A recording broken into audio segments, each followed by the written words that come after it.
Welcome over new vlog. तो अस्सलाम वालेकुम, कैसे हैं सब लोग। उम्मीद करता हूँ सब लोग बिल्कुल खैरियत से होंगे, हंस रहे मुस्कुरा रहे होंगे। तो आज सुबह में जल्दी से उठने के मैंने चावल लेने के बाद नमाज पढ़ी और अपनी ड्यूटी का आगाज़ किया। बिस्मिल्लाह पढ़ के मैंने गाड़ी स्टार्ट की और मैं अभी गाड़ी को स्टार्ट करके जा ही रहा था रूफ़ी को साथ लेके कि रूफ़ी मेरे साथ बैठा बैठा मुझे तंग करने की कोशिश करी। इतनी जल्दी इससे थी आज स्कूल जाने की कि इसने फट से मेरे बालों में हाथ मार की कोशिश करी और मुझे कहा कि कैमरा अपनी तरफ क्यों, इस कैमरे को तुम मेरी तरफ भी करो क्योंकि मुझे भी सबसे बात करनी है। तो सबसे पहले इसने आप सब लोगों को गुड मॉर्निंग विश किया और इसे भूख लगी हुई थी तो मैंने इसे खाने के लिए आज बिस्किट दे दिए थे कि जब तक तुम स्कूल पहुंचते पहुंचते जल्दी से बिस्किट खा।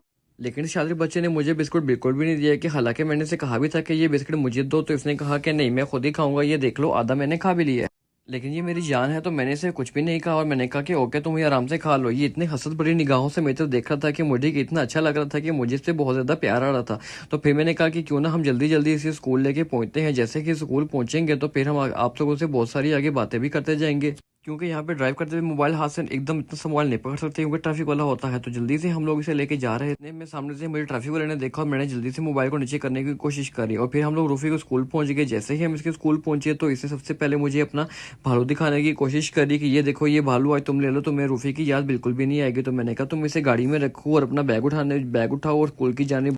आज वल्ला ये सच में इतना प्यारा लग रहा था कि जैसे ये किसी अलग ही मूड में हो। तो जैसे जैसे ये आगे जा रहा था मैं पीछे से इसको हंसत भरी निगाहों से देख रहा था कि मेरा बच्चा आज स्कूल जा रहा है।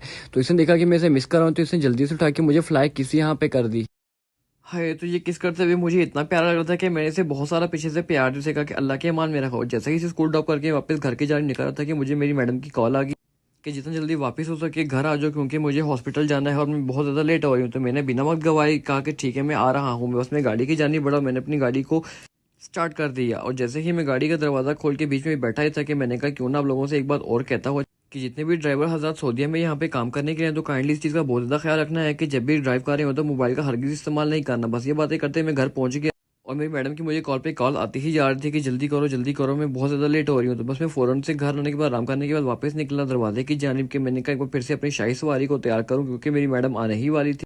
आज गर्मी भी बहुत ज़्यादा तेज़ हो रही थी तो मैंने कहा जल्दी जल्दी गाड़ी स्टार्ट करके उसमें एसी फुल कर देता हूँ ताकि जब तक मेरी मैडम आके गाड़ी में बैठती गाड़ी की कूलिंग बिल्कुल ठीक हो जाएगी और मुझे बहुत सारी दुआएं देगी कि तुमने बहुत अच्छा काम। मैंने आज के व्लॉग में अपनी मैडम को भी ऐड करना था लेकिन उसने मुझे कहा कि नहीं मुझे व्लॉग में ऐड बिल्कुल नहीं करना क्योंकि तुम्हें पता है कि मैं पर्दा करती हूँ, मैं कैमरे के सामने बिल्कुल भी नहीं आऊँ। तो मैंने उसकी चीज़ को ख्याल करते हुए कैमरा बिल्कुल उनकी तरफ नहीं किया, इसलिए मैंने अपने व्लॉग को रोकती वहाँ पे रोक दिया था। लेकिन यहाँ पे वो हॉस्पिटल चली गई और मुझे बोला कि तुम यहाँ पे मेरा इंतजार करते रहो। तो सऊदीया में इंतजार करना ये इतना मुश्किल होता है कि किसी का इंतजार बिल्कुल नहीं करते क्योंकि बाहर बहुत ज़्यादा गर्मी होती है। लेकिन मेरा फायदा था कि मैं एसी ऑन करके गाड़ी के अंदर ही बैठा हुआ था कि ठीक है जितना चाहे मुझे इंतजार करने में कोई मसला नहीं है।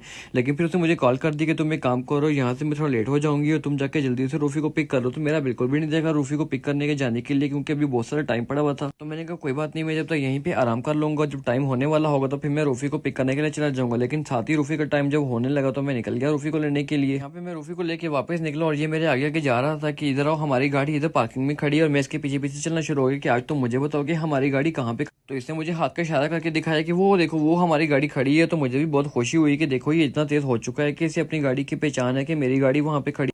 तो इसने गाड़ी को किया हाँ है कि जल्दी से गाड़ी को बोला कि हम लोग आ रहे हैं तो मेरे को फिर से तैयार हो जाओ। इसने अपना बैग रखा और मैं जल्दी से दूसरी जानिब गया कि मैं गाड़ी को जाके स्टार्ट करूं और गाड़ी में एसी ऑन कर दूं क्योंकि गर्मी बाहर बहुत ज़्यादा है।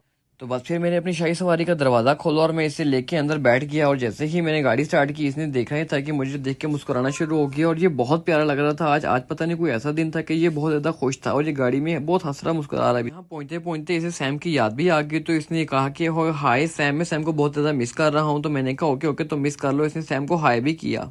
तो बस एक बार फिर हम लोग इसे लेके घर की जानिब जा रहे थे कि हम जल्दी जल्दी घर पहुंचे और अगले का कार्रवाई का आगाज करते क्योंकि मुझे बहुत काम करना था, गाड़ियां भी वॉश करनी थी और घर भी साफ करना था। तो मैं यहाँ से देख के निकल पड़ा था इसे कि हम घर जाते हैं, लेकिन मेन रोड पे ट्रैफिक ज्यादा होने की वजह से मैं अपनी ड्राइव आस्ते आस्ते करा और जैसे ही मैं घर के करीब पहुंचने वाला था तो मैंने कहा क्यों ना आज घर जाने से पहले मैं सुपरमार्केट चला जाऊं और अपने घर के खाने के लिए कोई सामान ले लूं। लेकिन मैंने रूफी की तरफ देखा तो ये बहुत प्यारे अंदाज में यहाँ पे सो रहा था तो मेरा बिल्कुल भी दिल नहीं किया कि मैं इसे नींद से उठाऊं और अपने साथ लेके जाऊं। और जैसे ही हम लोग घर के करीब पहुंचे थे एक सॉन्ग लग गया अरेबिक सॉन्ग और इसने कहा कि मैं यहाँ पे डांस करूंगा और रूफी यहाँ पे डांस करना शुरू हो गया। मैंने भी खूब दाद दी कि ओके ओके तुम अच्छा डांस करो और ये यहाँ पे शुरू हो गया कि मैं अपने तमाम फ्रेंड्स को यहाँ पे डांस दिखाऊंगा। पता चलूँ कि ये बहुत प्यारा अरेबिक डांस भी करता है। उसके बाद मैंने आज शाम को कोई लॉन्ड्री के लिए कपड़े दिए थे कि मैं अपने कपड़े कपड़े जाके लॉन्ड्री से उठा लूँ। मैं फटाफट पहुंचा लॉन्ड्री के लिए कि मैंने लॉन्ड्री वाले भाई को बोला कि भाई तुमने मेरे कपड़े अगर प्रेस कर दिए तो मेरे कपड़े मुझे वापस दे दो। उसने कहा मेरी वीडियो हरगिज़ भी नहीं बनानी। मैंने कहा तुम कौन सा यहाँ पे सलमान खान लगी हो कि मैं तुम्हारी ही वीडियो बनाऊंगा, बस मुझे मेरे कपड़े दे दो, मैं वापस चला जाऊंगा यहाँ से। उसने कहा ओके ओके तुम परेशान नहीं हो, बस 1 मिनट वेट करो, मैं जाके तुम्हारे कपड़े लेके आता। वो जल्दी से मेरे कपड़े ले, मैंने अपने कपड़े उठाए और मैंने कहा कि ओके मैं जा रहा हूँ, अल्लाह हाफिज़। मैंने इसको पैसे दिए और मैं गाड़ी की जानिब जा रहा था।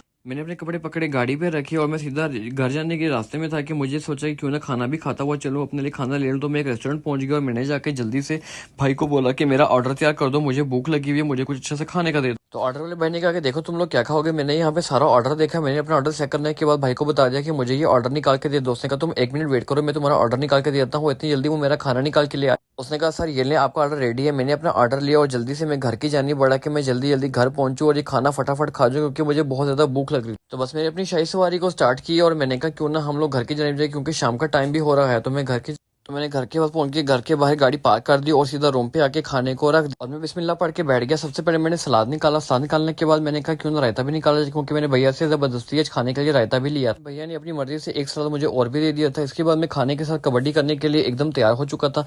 मैंने जल्दी जल्दी खाने को बैग में से बाहर निकाला, अपने सामने रखा और मैंने कहा क्यों ना इसके साथ जल्दी से कुश्ती शुरू कर दी जाए क्योंकि खाना खा के जल्दी सोना भी होता है। तो यह भी करते हैं व्लॉग का एंड और मुझे लाइक कीजिएगा, सब्सक्राइब कीजिएगा, आइकन को प्रेस करना हरगिज़ भी मत भूलिएगा।